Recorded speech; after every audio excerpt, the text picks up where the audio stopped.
De acá en más. Con María O'Donnell. Un tutorial para tiempos complejos.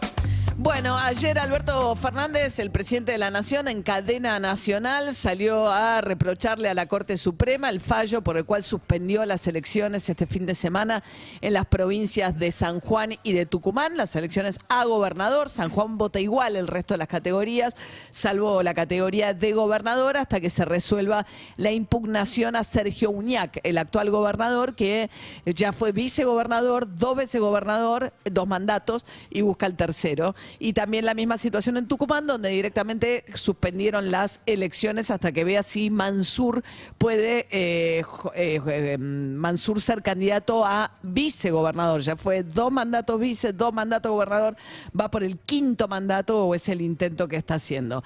Bueno, Alberto Fernández dijo que ligó este fallo de la Corte a los intereses de la oposición, dijo que se dio justo en 2 provincias que el peronismo puede ganar las elecciones, que se dio después de un reclamo de Mauricio Macri, que había dicho en elecciones anteriores que habían ganado los señores feudales de las provincias, que esto desprecia el federalismo y que es un motivo más para avanzar con el juicio político contra los integrantes de la Corte.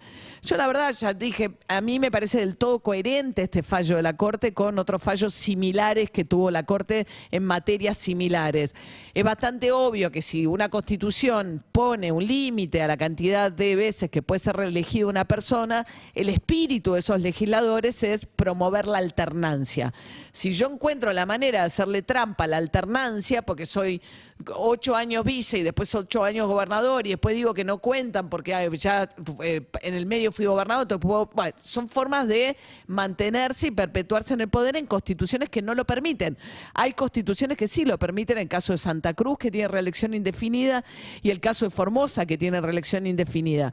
Después hay provincias con mandatos únicos, es el caso de la provincia de Santa Fe y el caso de la provincia de Mendoza, que no tienen reelección de mandatos consecutivos, sí después de dejar pasar un intervalo, que es el caso de Alfredo Cornejo, que ahora va a intentar volver a ser gobernador después que ya lo fue, después Suárez en el medio y ahora va a volver a intentarlo Cornejo. Los sistemas que favorecen la alternancia tienden a ser sistemas más robustos desde el punto de vista político. Siempre es deseable la alternancia. Algunos pueden creer que un mandato es demasiado poco porque no te da la posibilidad. Bueno, 1 mandato, 2 mandatos es discutible, pero está claro que como los oficialismos, mucho más en provincias donde tienen alta dependencia del trabajo, de los puestos de trabajo público, etcétera, los oficialismos tienen lo que en la ciencia política se llaman las canchas inclinadas y tienden a correr con ventaja para poder ganar una elección, porque tienen más visibilidad, porque tienen los recursos del Estado, etcétera. Cuando no sos gobierno nacional y tenés la economía como está hoy, pero lo que quiero decir, en las elecciones, sobre todo locales, los oficialismos corren con cierta ventaja. Por eso hay un concepto de tratar de promover la alternancia, porque eso hace más robustos y mejores a esos sistemas.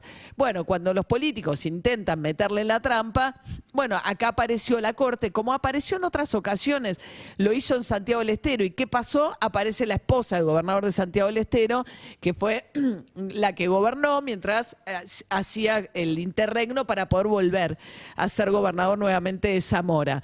Pero, por ejemplo, había también intervenido en la provincia de Río Negro, en un caso donde el vicegobernador Beretilnec asume la gobernación ante el crimen de Carlos Soria, y después tiene un mandato que completa como gobernador, un segundo mandato como gobernador y busca volver a presentarse. Ahí la Corte le dice, no, esos 2 primeros cuentan los 2 como gobernador, no puede. Deja a Arabela Carreras, que es alguien de su grupo político, digamos, como siguió siendo él como el líder político de ese espacio, y ahora se volvió a presentar y ganó. En ese caso, Martín Soria, el ministro de Justicia, celebró el fallo cuando fue en Río Negro. Dijo que los rionegrinos tenían motivos para festejar. Ayer no, se estaba lamentando el fallo como ministro de Justicia de la Nación, diciendo que era una intromisión inadmisible en las elecciones provinciales. Y señaló sí una contradicción por parte de Rosenkrantz. Dice que Rosenkrantz en fallos anteriores, uno de los 3 integrantes que intervino en esta causa, había dicho que no le correspondía a la Corte meterse con cuestiones provinciales y sin embargo esta vez falló a favor de suspender. Yo de nuevo creo que si uno mira la trayectoria de la Corte era bastante previsible que esto pasara, es bastante evidente que son situaciones en las que Mansur está tratando de violar el espíritu de la legislación, que lo que busca es generar la alternancia en el poder, en este caso en Tucumán. Lo de Uñac puede ser más discutible porque en el medio vino una reforma. Entonces, porque ahora hay 3 mandatos en Tucumán, entonces cómo se le cuenta al primero como vicegobernador, pero en todo caso, lo que sí es cuestionable, me parece, es el momento en el cual esto ocurre. La Corte no puede, y cada vez me da la sensación que cada vez lo hace más, ser ajena al contexto en el cual falla. Entonces no es lo mismo suspender una elección cuando faltan 4 días que dar 15 días o lo que fuere para que se pueda reorganizar. Sobre todo una cautelar. Entonces hay una sensación donde también la Corte ha decidido mantenerse. Una cosa es no dejarse influir por el poder político, etcétera, y tener independencia y defender la autonomía de los poderes. Otra cosa es desentenderse por completo del efecto que tus fallos causan.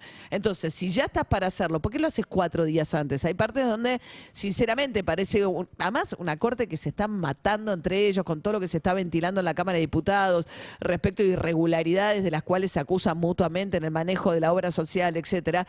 Hay cuestiones donde la Corte, más allá de pelearse con el Poder Ejecutivo Nacional, que no es su rol que la quiera el Poder Ejecutivo, tiene que entender en qué contexto y en qué momento falla. Yo creo que eso es lo que no estuvo presente.